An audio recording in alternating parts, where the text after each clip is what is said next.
بسم الله الرحمن الرحيم. الحمد لله، صلى الله وسلم على نبينا محمد وعلى آله وأصحابه أجمعين. قال الله سبحانه وتعالى: إنا أنزلناه في ليلة مباركة إنا كنا منزلين فيها يفرق كل أمر حكيم.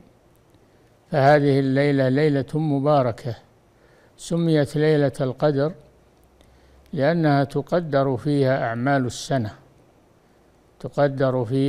أعمال السنة وما يجري في السنة، فهي ليلة مباركة وهي ليلة القدر.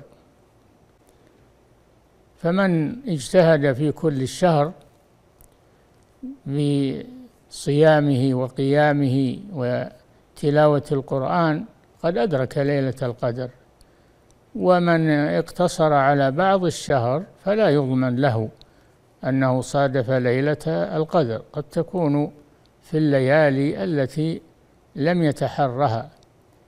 ولكن على كل حال المسلم لا يضيع الله أجره ولا نضيع أجر المحسنين، فهذا شهر مبارك من أوله إلى آخره، والعشر الأواخر منه أكثر بركة وأكثر خيرا.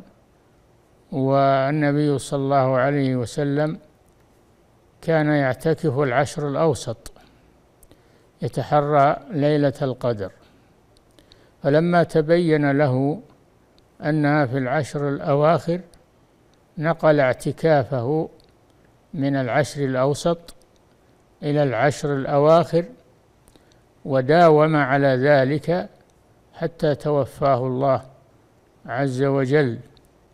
فهذه العشر عشر مباركة في لياليها وأيامها، في لياليها بالتهجد والقيام، وفي أيامها بالصيام، فهي عشر معمورة بطاعة الله سبحانه وتعالى. قل هذه سبيلي أدعو